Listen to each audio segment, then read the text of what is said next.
Hey guys, it's Becky with Design Bundles, and today I am here to tell you how to sublimate a face mask. Now, sublimating face masks are not new. You see them left and right, unfortunately, in the world we are living in today. Go 2020. But what we're going to do is give you all of our tips and tricks to be able to make this as painless as possible.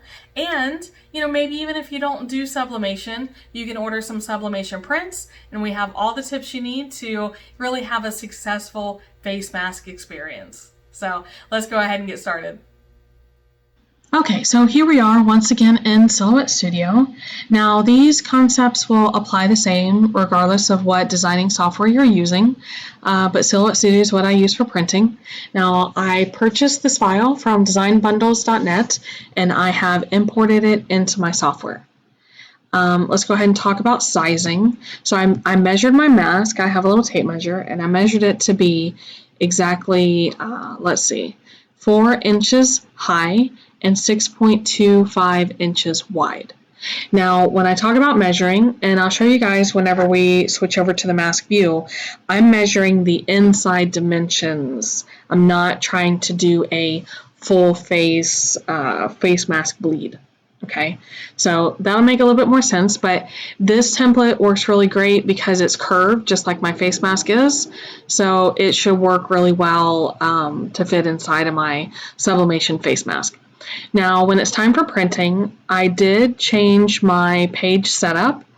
I switched my machine to none, my cutting mat to none. Now I do usually use the 13 by 19, but I did find a stash of letter size. So I am going to go ahead and use that today since it's a little bit smaller and I won't be wasting as much paper. So I'm going to flip horizontally on my image. There we go.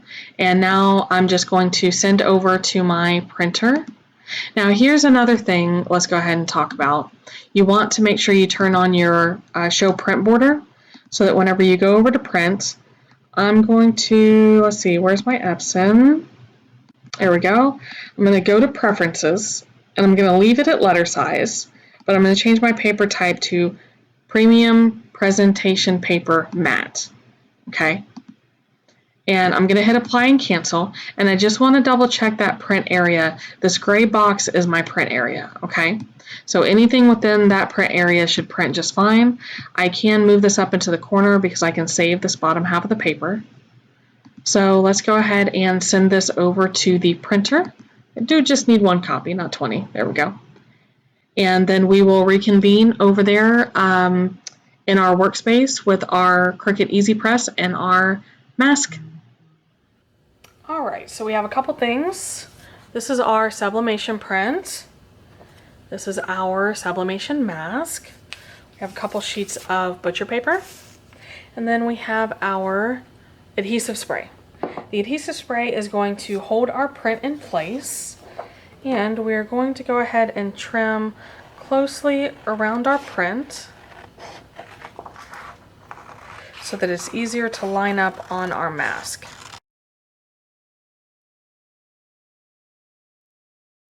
So what we'll do, we're going to shake our adhesive spray, and I'm going to spray our print.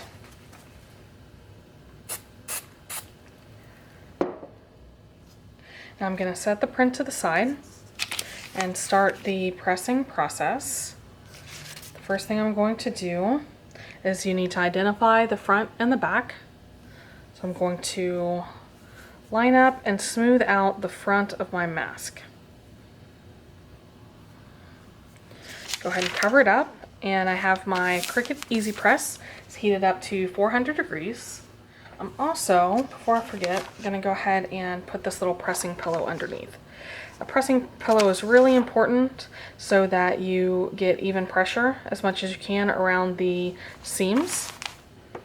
Now this is going to flatten our mask out. Now, not only is it good for flattening, but it's also going to release any excess moisture from the mask itself.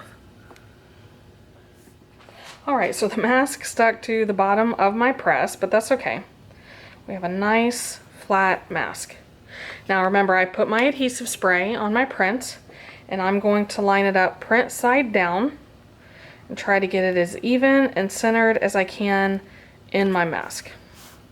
Now when I press down, it should stay in place. And I am going to press this print side up. So let's put the butcher paper back into place, line it back up, one on each side to catch any excess ink. And we're gonna go ahead and press this with lots of pressure. So 400 degrees for 60 seconds.